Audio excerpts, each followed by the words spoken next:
So this man comes to the synagogue and he's complaining, he's in terrible pain. And his friend says, "What's wrong?" He says, "I'm in such pain."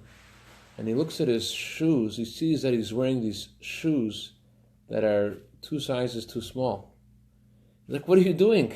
Why don't you get regular shoes?" He says, "Listen, let me tell you something. My Chani, my daughter, she doesn't talk to me anymore. And my Shlomi is fighting with my Yitzchak. My whole house is destroyed. So, listen, I wear these shoes, and I come home, and at the end of the day when I come home, I take the shoes off, and I feel better. So that's why I wear these shoes." They say that parenting is like investing in stocks. You can invest and invest and invest, but you have no idea if you're going to see anything as a result of all your time and effort and energy. You have no idea what's going to happen. We find by our forefathers, no more, no less, Abraham, Isaac, and Jacob, that they weren't all successful at having their children turn out the way they wanted to. Abraham had an Isaac, but he also had Ishmael. Isaac had a Jacob, but he also had an Esau. And the question is, what is the key to success as a parent, and how did Jacob find his success 100% unlike Abraham and Isaac? This question actually is something which is apropos to this time of year. In the world, there's a lot of celebration of January 1st and December 25th. And unfortunately for our people, December 25th and January 1st were never times of celebration. There were times when there were horrible pogroms, when many, many Jewish people and businesses were massacred and destroyed, and it was never a time of celebration. And all of this could have been averted had we adopted the mode of education of Jacob, as we'll discuss soon. So what was unique about Jacob? What was his method for success? And how can we learn from this? And I want to share something tonight which is very deep, but on the other hand, very, very practical, something that we could all really take home and learn from and bring it to ourselves.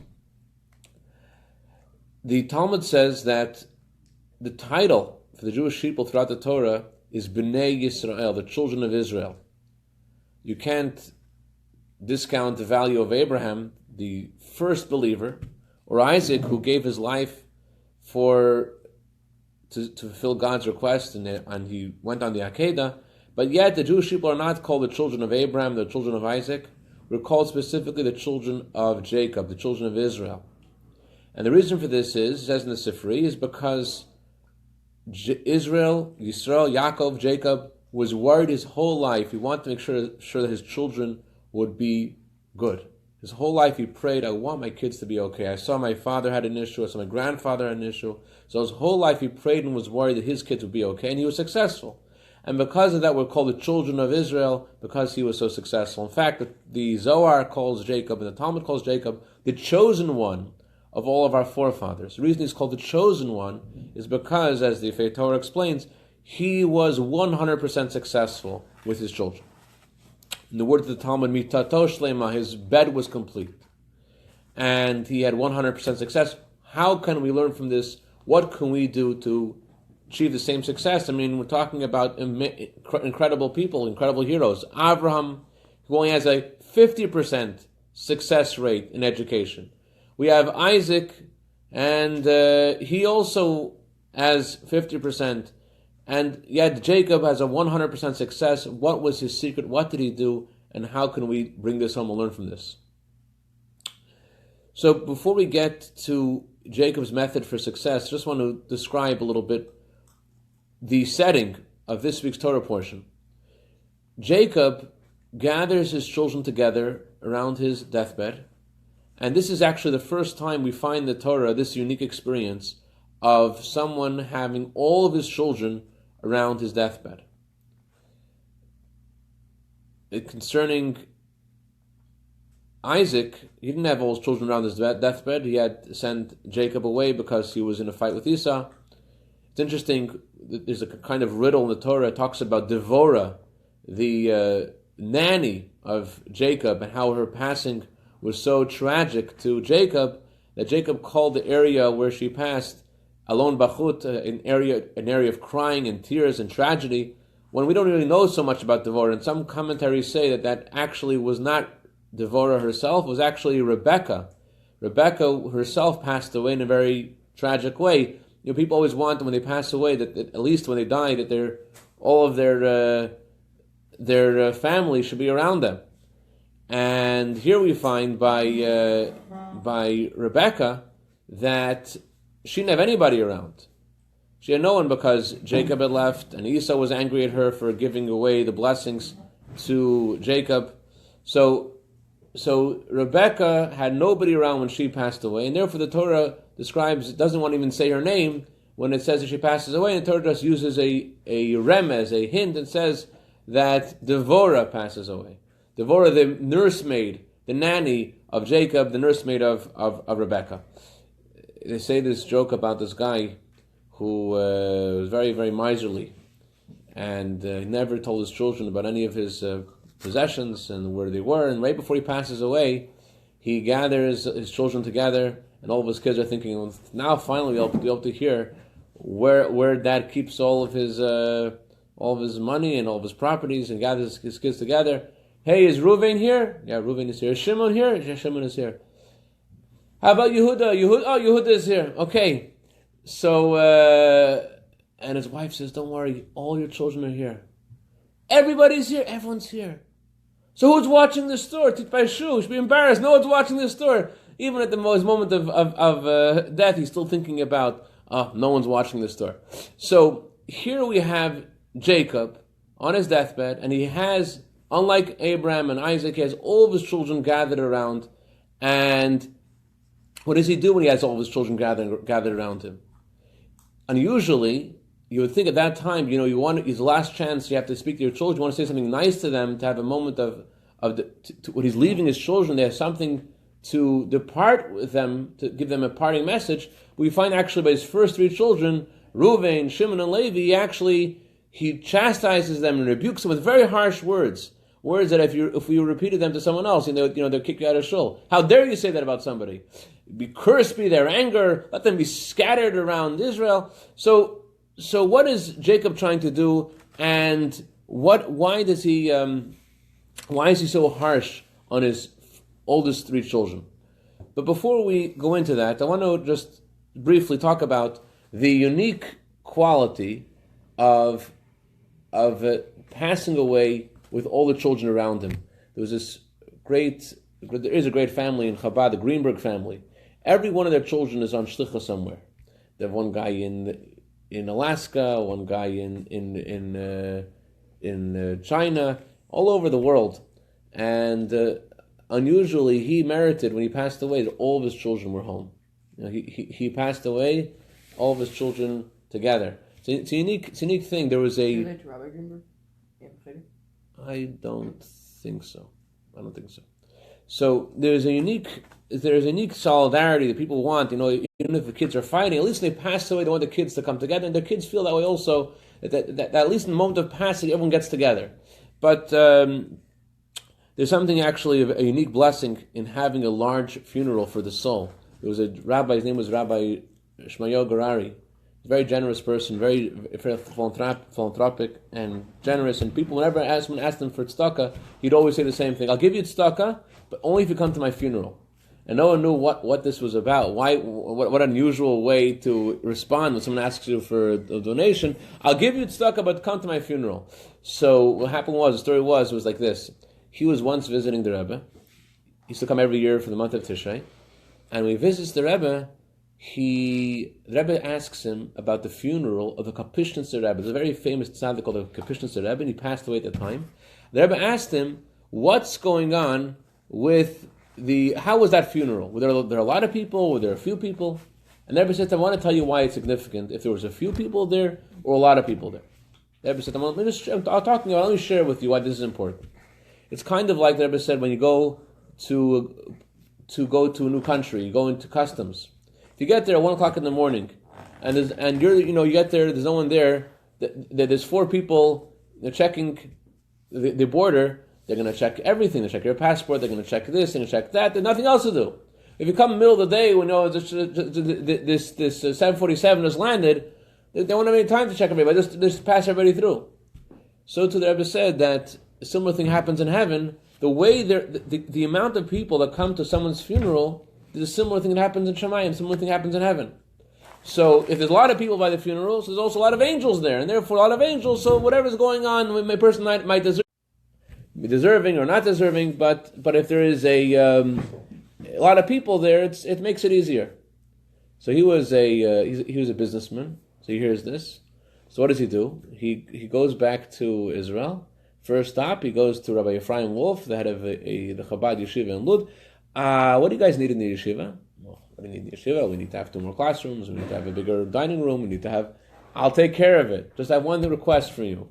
The request is, my funeral, the whole yeshiva comes. Okay, deal. No problem. I'll sign for you right now. You got a deal. He goes to the other yeshiva, Chabad in Teres Emes in Yerushalayim. What do you guys need over here? Oh, we need to have this. We need to have that. I'll take care of it. There's one deal. You guys, when I die, come to my funeral. This is what he used to say. He had the schus, he had the merit. Every year on Yom Kippur, he would give the Rebbe the Torah on by Kol Nidre. And when he handed the Rebbe the Torah, one year he passed away. He passes away, and when his funeral was the day after Yom Kippur. And sure enough, for his funeral, not only did he have a large crowd, he had everybody. The Rebbe himself came to the funeral. And the Rebbe comes, everybody comes. All the yeshivas that were there, not just the Teres Emes and Kfar Chabad and Lud, the all of the Chassidim that were there, he had the biggest funeral. The Rebbe says something, it's not just words, it has an effect, and everyone came. So Yaakov has this unique merit that Abraham didn't have, that Isaac doesn't have. Jacob has this merit that all of his children are there, and what does he do? He starts rebuking them, starts yelling at them. Reuven, you're no good. Shimon, you're no good. Levi, you're no good. What are you trying to do over here? So very, very fascinating teaching from the Barbanel. Barbanel says like this. Barbanel says that the whole story of Jacob gathering his children wasn't for the purpose of just blessing them. It was to determine who was going to take over after Jacob passes away. Jacob gathered them together just to figure out where should leadership come from.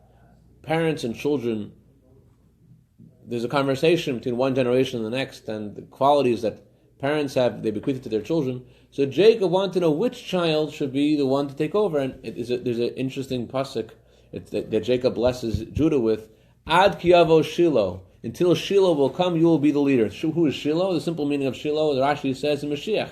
Until Mashiach comes, and afterwards, forever, the Jewish leaders will come from Yehuda. Another interpretation is Shiloh is the numerical equivalent to Moshe Rabbeinu.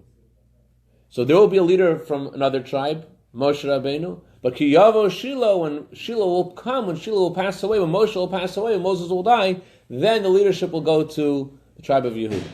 So who has a right to leadership more than Yehuda? The brothers younger than Yehuda didn't have a question. Why should they get the leadership? The older brother, the oldest brother is most suitable to be given that blessing. So therefore, Jacob didn't see a reason to disqualify the younger brothers. You didn't have to. They're naturally disqualified. You give that honor and of leadership to the oldest brother. Only Reuven, Shimon, and Levi, the oldest 3 brothers, because they were older than Judah, Jacob had to really give it to them and show them, you guys are not fit to be leaders. Why were they not fit to be leaders? The oldest 3 brothers. So it says about Shimon and Levi, Yaakov tells them, Order apam ki oz ve'afrasim ki kashasa chakim b'yaka afitzim Yisrael. Cursed be their anger. Cursed be the anger of Shimon and Levi. Shimon and Levi were very valiant to defend their sister's honor when she was raped by Shechem, and Yaakov says to them, "You have this tendency of murder. You didn't do this out of pure motives. You have this tendency of murder." There's amazing teaching from the Kotzker Rebbe. Kotzker Rebbe says, where does Moses talk about leadership? Who's going to take him over after his passing? He only talks about it in Parshas Ba'alescha. Why in Parshas Ba'alescha? He says, Parshas Pinchas, excuse me. After Pinchas was so zealous for God's honor, so then that's the only time there was a thought, maybe someone else should be the leader, not from the tribe of Judah. And therefore Moses says, one second, being zealous is good, being going all the way for the honor of Hashem and standing up is a great thing when you need to, when there's a plague, when there's a tragedy. But leadership, you don't want somebody who's ready to press the button to fire the nuclear warheads if the guy is a little bit trigger happy. You want someone a little bit more settled. So therefore, the one to be the leader isn't Pinchas, who is zealous for God's honor, and yes, he's amazing, he's the only one who stood up for God's honor, but the Chassidus Rebbe said, but he wasn't the one that God chose to be the leader following Moses passing, because that's not the quality you want in leadership. In leadership, we want something which is a little more balanced. And that's a similar thing that Jacob told Reuven, Shimon, and Levi. You're yes, zealous for Hashem's honor and everything, but it's anger, and it's not the quality you want in a leader. So that's why Jacob was so critical of them. He wanted to tell them, I want you to know why this. You shouldn't have any question of who should be the next leader. It shouldn't be from your first three tribes. It should be from the last 9, and the oldest of the last 9 is Judah.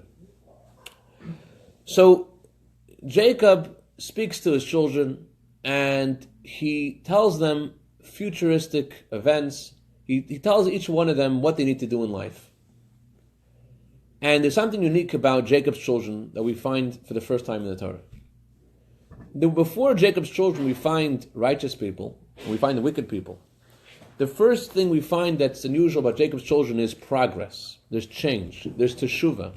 Reuven, the Talmud says that Reuven didn't make a mistake. On his level, it was considered a mistake, and therefore he repented from his mistake. We find change. We find shifting from one place to another. Before that, we find wicked people, we find righteous people. We don't find this concept of change. The Talmud says that it's greater as someone who does teshuvah more than a tzaddik, more than a righteous person. Someone who repents and changes themselves to become better is considered better than a tzaddik. Why? Amazing medrash. I just saw this medrash this week. I never heard this medrash before. Medrash says there was a king, and the king had this wonderful honey, and he was afraid the king is going on a trip. What's going to happen to his honey? So he has 3 people. He asks them to guard the honey. He gives the honey to these 3 people. One to Reuven, some to Shimon, some to Levi. Guys, watch my honey. Take care of my honey. Okay, honey, watch my honey. So he goes, comes back. Guardian number 1 consumed all the honey. What happened to you? Where's my honey? Well, you see, we were making a wedding for my son, and I didn't have any honey, and this is such good honey, so I just used it. So of course, that was off with his head. Nothing to talk about. Guardian number 2, tzaddik, perfect. Here's your honey. King rewards him, gives him 100 shekel. 100 shekel. Guardian number 3, what happened with the honey? Your Majesty, I couldn't hold myself in. I had 2 spoonfuls of honey, and then I put it down. The king gave him 1,000 shekel. So how's that fair? He gets 100 shekel, he gets 1,000 shekel. He ate from the honey. The reason it's fair, the king said, because look at this guy. He tasted it, and he still put it down. That's why a Baal Teshuvah is so precious in God's eyes, because he tastes sin, and he still rejects it. That's a unique quality. A tzaddik doesn't taste it in the first place. But the Baal Teshuvah, who tastes it and ignores it and pushes it away, that's a unique quality. So that's what Jacob generated in his children, this ability to progress, to go from step to step. It actually originates from their parents. The wives of Jacob, Rachel and Leah. What do we find about Rachel and Leah? It says about Leah was always crying. She was crying. The simple reason she was crying was because she didn't want to marry Esau. She was crying, I don't want to follow and marry Esau. And Rachel, the Torah says, was perfect in appearance, perfect in beauty. So it says in Chassidus that Rachel, her children were perfect tzaddikim. In fact, there are only 4 people that they had no reason.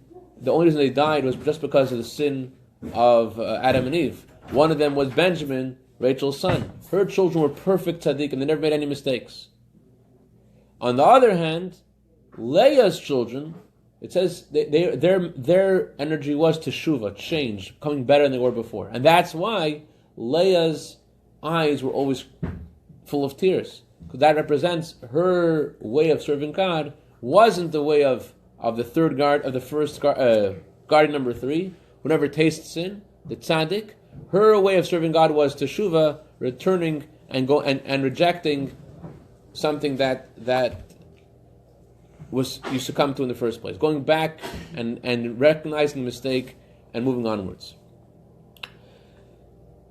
So the question is, how did Jacob generate this in his children? How did he make each of his kids become the best that they were supposed to be?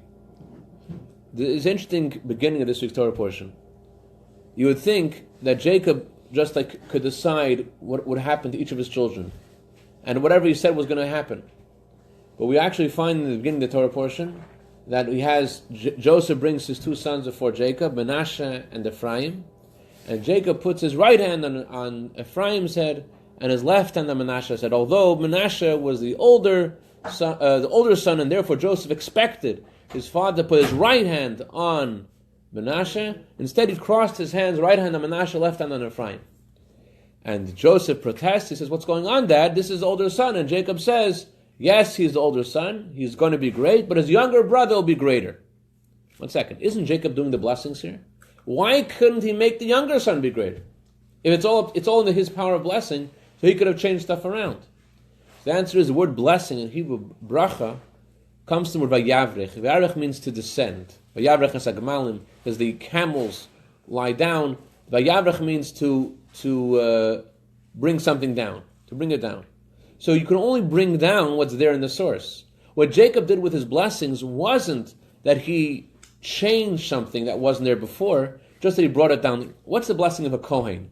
In the synagogue, you're in the synagogue, you're talking to somebody, and he is not supposed to be talking. It's a synagogue, and all of a sudden this guy goes to the front of the synagogue and he's blessing everybody. He is the great blesser. He could do stuff. What could he do? He's a regular guy. There's a special quality. What is it? And if he's not meant to get the blessing, what can the Kohen really change things and make you get the blessing you're not supposed to get? The idea of a blessing is not to change your destiny, but whatever is destined for you already, to bring it down faster. I was saying before about the border and about the people checking the border. The power of a Kohen's blessing is to bring things down quickly, whatever is in store for you in heaven. So there shouldn't be another judgment, and things shouldn't be kept up there. That tzaddik, the righteous person, the Kohen, causes God's blessings to descend in a much quicker pace, so that they shouldn't be stuck in heaven and stopped by the whatever accusations that may be there. So Jacob isn't changing history; he's just bringing it down. He's bringing the blessings down. And that's why each child gets a different blessing. To Yehuda, he gave royalty. To Yosef, he talks about beauty. To Binyamin, the Zev Yitref, the power of the wolf. And each child is given the blessing that's destined for that soul. But he had to criticize the first three oldest children, as mentioned before, because he wanted to emphasize why Judah should be the one to be the king, not the three older brothers. But what about their blessing? They don't get a blessing? How come they don't get a blessing? Here, come inside. It's kosher. Hamburgers are kosher today. It says. The Orach Chaim asks, maybe he had a good reason to criticize them, but how come they didn't get a blessing too? And the Orach Chaim answers, there's a pasuk, Isha shekeberchase beirachesa. Each man, according to his blessing, he blessed them. That means he didn't just give each person one blessing. After giving each person the blessing that was unique to them, he then blessed all of them together. He gave all of them all the blessings. So no one was really missing the blessing. So what was his unique talent in generating such positive feelings in his children that they were able to do teshuvah, to change, to become better, and not be the way they were, and not be satisfied with the status quo, and consider themselves to be victims, or just to be satisfied with their human nature and to succumb to whatever self-fulfilling prophecy like other people. What did he do? So, what's unique about Jacob, unlike Abraham and Isaac, is that Abraham and Isaac, each of them embodied a different one of God's attributes. Abraham embodied the attribute of God's kindness. Kindness without a limit, always being kind. Non-stop kindness. And that's why the Talmud says that Abraham fulfilled the verse, the one who hates his child will withhold the rod. Abraham was too kind. And that's why Ishmael grew out of Abraham. Because he was always giving, and that's why he didn't put Ishmael in check. In fact, when Sarah says, this guy has to go, Abraham had no idea. What are you talking about? My son will be okay. Let me ask God, and God says, you got to listen to her. She's right. How come Abraham didn't notice himself? He didn't notice because his whole life was about chesed, to give, to give, to give.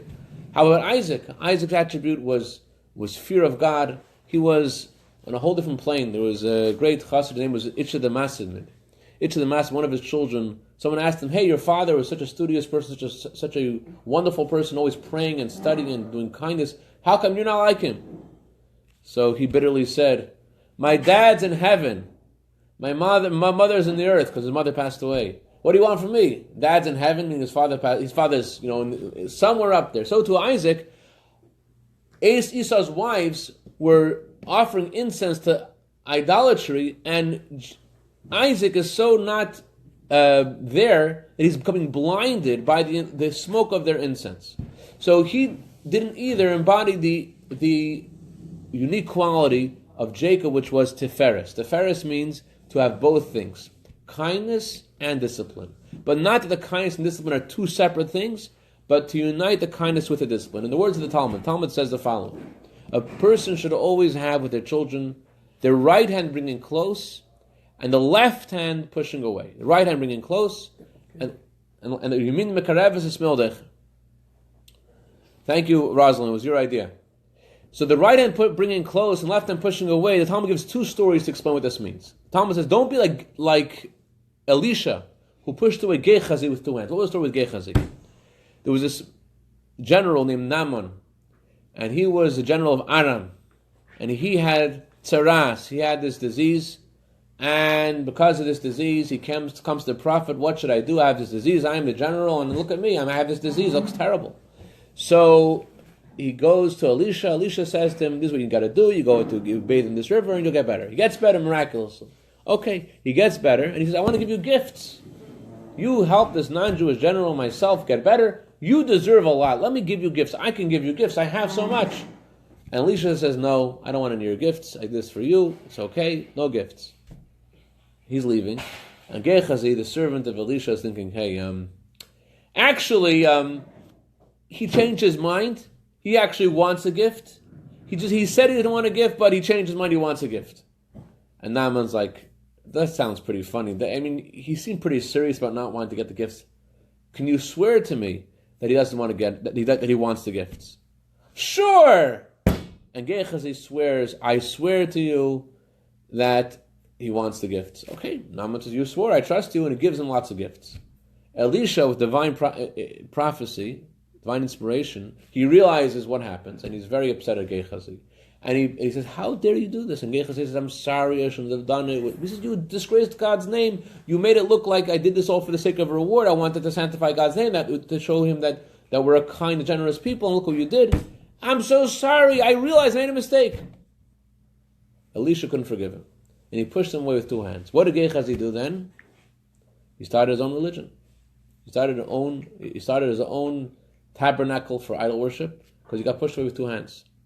Similarly, I mentioned the story about Yeshua Noitzri, that he was traveling together with his teacher, and they come to this hotel, and they're treated very nicely, and his teacher says, this was incredible, how nice they were to us. Rebbe Shimon Prachya, this is so nice. And he says, well, how can you say it was so nice when the hostess's eyes were, the words of the Talmud, they were trutes. They weren't very nice. So his teacher couldn't believe this. He's speaking to him about kindness, and he's taking this in a whole pornographic way. How can you translate what I'm saying in such a low way? He'll get out of the yeshiva. So Yeshu says, let me stay. I'm sorry. He says, no, I'm not letting you stay. And he comes back a second time, and a third time, and a fourth time. And JC says to himself, I'm going to try this one more time. If he accepts me in the yeshiva, good. If not, I'll do my own thing. So the seventh time, Rebbe Shimon Prachya said, his teacher said the same thing to himself. He comes back one more time, I'll take it. The seventh time he comes back, and Rebbe Shimon Prachya, the rabbi, is in the middle of saying Shema, and he comes over to him and he says, hey, please let me in yeshiva. I'm so sorry for what I did. And he says to him, hold on. And Yeshu thinks he's saying to him, goodbye, skedaddle, I don't want you here. He says, all right, you don't want me? All right. And he leaves. And that's how Christianity starts. And that's why there's December 25th and January 1st, which were days which were horrible pogroms to Jewish people. And all this could have been averted had the Bishum Prachya realized and sensed that there's something here that needs to be addressed. That he can't demand perfection from a student. That when the guy says he's sorry, got to pay attention to that. When he says he realizes his mistake, got to pay attention to that. And because he didn't, because he pushed him aside, he pushed him off, and he went too far. So to demand perfection, to be totally go all the way and to push, like psychologists say, if you're trying to break a child's character, you'll break the child, but you won't break the character. It doesn't work. You can't go all the way. So the Talmud says you have to have your right hand bringing close, your left hand pushing aside. And it's very specific. Right bringing close, left pushing aside. Why does it say it that way? Because the right hand is a stronger hand. And the right hand, most people, the right hand is a stronger hand. So the Talmud says you have to use more power in bringing your child close than pushing away. You can't have just like the attribute of Abraham, just kindness. You can't be just like the attribute of Isaac, just gvura, just being strict, just discipline. There has to be both. If you just use one, it has to be each child what they need. And that's why Yeshua ben Prachya was the one who taught us, he would always say, judge a person favorably, because he learned his lesson. He learned his lesson, and even after JC went off and started his own religion, he went back to JC and he says, do tshuva now. You could do tshuva. He says, no, you taught me I can't do tshuva. He says, no, you could do tshuva. And he judged him favorably, and he tried to bring him back. Point is that what Jacob was unique in was his ability to realize each child what they needed. To give each child to think about the child, not to think about what I'm in the mood of. Some parents are like, what this kid did to me, of course I react this way. So it's not about the child, it's about you. And sometimes a parent says, when the parent is in a moment of anger, he says to the child, what are you doing? You're so this, you're so that. What did Jacob do? Jacob didn't say those words. Jacob said, cursed be their anger. Even when Jacob was being strict with them, he said to them, it's not you, you're fine. What about you? Look what your anger is. Look what anger has done to you. Jacob was a perfect father who combined both kindness and discipline at once. It wasn't that he had some kindness for some and some discipline for the other. Even when he was doing discipline, he wasn't for the sake of punishing. In other words, Jacob was the attribute of truth. The attribute of truth means that it's not to one extreme or the other. It's not punishing for the sake of punishment. It's consequences or discipline for the sake of this. It's for the child. There was a great tzaddik, the Pardes Yosef. It's an amazing thing. Is how come Jacob told Shimon and Levi that they have to be scattered among the Jewish people? He said that Shimon, they're going to be school teachers, and Levi, they're going to be they're not going to have their own share in the land of Israel, and they're going to have to ask people for donations to survive. Why did he do that? It sounds like a big punishment. The consequence was to hurt them. It's an amazing thing. He wanted to help them. He wanted to fix them. What was their nature? Nature was anger. You can't be a teacher and be angry. There's one thing a teacher can't do. If you're an angry teacher, no one's going to learn from you. Number two, with a Kohen. Imagine a Kohen comes to your house, and you own some land, and the Kohen and the Levi come, they want to get their share, and they say, who's the last Kohen getting anything from your house? The angry Kohen. The angry Kohen is not getting nothing from your house. You want to give the nice Kohen. You have the right to give whatever Kohen you want to. You're not giving any mean Kohen. You want to give something to someone, you want to give a Kohen who's the nicest Kohen, not to give a Kohen who's a shlak. So Jacob wanted to rectify the anger in those children. How is he going to rectify them? By making them school teachers, by making them need to go ask other people for help. That's how he assisted them to overcome what they were. There was just to clarify this one brilliant story. This guy comes to the rabbi. He says, "Rabbi, I don't understand. One of my children came to be a tzaddik, the other child, and I educated them both exactly the same way. I don't know why one is like this, one is like that." Rabbi says, that's exactly the problem. Each child is different. You have to give each child, you have to go to each child according to what they are. Don't speak to them because of, in other words, how you feel. You have to see what the child needs. But because we get angry, we lose it, and we don't think about the child needs. We think about what we're in the mood of saying. Just one amazing thing from the Mendel Futterfass. Mendel Futterfass, he lost his daughter in a car accident. Long story.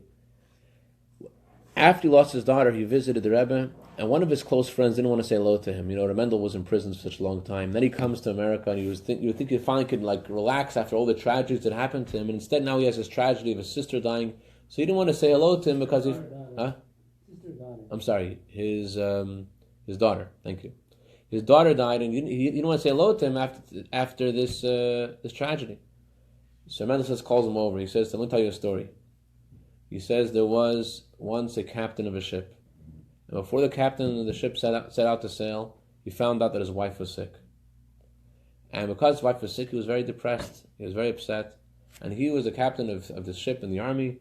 And he is leading the ship, but you could tell he was always down. He comes off the ship after his service, and immediately he's tried in court and found guilty and sent to prison. What for? Because how come he wasn't leading the ship with the way a captain's supposed to lead the ship? It's his wife was sick. His wife is sick, but you have to take care of the ship. You have a mission. You're not here for yourself. You have something to do. So Mendel said to him, "It's true that I'm suffering, I have pain, but I'm Rav Chovel. I'm a captain. I have a mission to do. So I can't just be a person, just indulge myself in my grief. I got to pay attention to what has to happen. So too with a parent and a child. Parent can't say, "Oh, I had a bad day today, and therefore I'm going to let it out on my kid. Someone dumped on me, so I'm going to dump it on them." You have to think what the child needs. What's advice for this? What's the best way to do this? It's an amazing story of Sefer Chassidim. Sefer Chassidim writes a story, very simple advice, what to do when you feel anger. There was a man who told his son, you know the story. Exactly. A man tells his son before he passes away, "My son, I want to give you one piece of advice. Whenever you get angry, wait till the next day. Don't do anything when you're angry." The son grows up and gets married, and he remembers his father's words. And he didn't have such success in Parnassi. He had to go away in business. He comes back after a couple of years back home, and he comes to the door. He's about to knock on the door, and he hears his wife talking to somebody. There's a man, and they're talking with endearment. They're talking and they're laughing, and he's like, "Who is this guy?" He wanted to come in and kill them both, but remember what his father told him. He said, "Okay, I'll wait till tomorrow. I'll wait till tomorrow, Dad." And he sits on the bench outside of his house, and he can't fall asleep, and he's waiting, and he's such long, he wants to go home, and anyways, he knocks on the door in the morning, early in the morning, Kreis Hagever, the earliest time, he knocks on the door, wife answers the door, "Oh, you're back, welcome back, oh, we missed you." 1 second. Who was here last night? No one was here last night. "I heard a man here." You don't recognize your own son? So, because he followed his father's advice, so he was able to save the life of his son and his wife and himself. Point is, same as with all of us, that when you wait and you hold it in and you don't let it out, when you want to let it out, and you think more about what the child needs. The children need to express themselves. A parent has to be there to help his child express themselves. Has to help a child to be who they are. And a lot of the parenting has to be positive. Tell the child we shouldn't focus on what they shouldn't do, to focus on what they should be doing. And we have to spend time with our children, doing fun things with them that they find that's fun. That's considered fun for them. A lot of time there's a lot of discipline, but what does the Talmud say? Left hand pushing them away, right hand bringing them close. The right hand is stronger than the left hand. The right hand is stronger. The right hand being stronger means, and psychologists say there has to be at least 4 times as much words of kindness and love coming from the parent than words of discipline. Discipline doesn't just mean a rebuke. Discipline means do this, don't do that. That's also discipline. That there are 4 more times as much words of kindness and friendliness and closeness and need to hear the other words. Children need to hear boundaries, and even when parents praise their children, they have to do it in a way not just "you're so good, you're so wonderful." It has to be descriptive. What did they do that was right? Well, it was great that you wanted the cookie and you waited till I was off the phone to ask for the cookie, and then the child learned something. But that's the unique quality of Yaakov. It wasn't just he was strict or he was kind. gave the child what the child needed to hear, exactly tailor-made to fit the child. And that's what motivates his children to be who they could be. They empower them to be who they're supposed to be. L'chaim, l'chaim, v'racha. Yeah.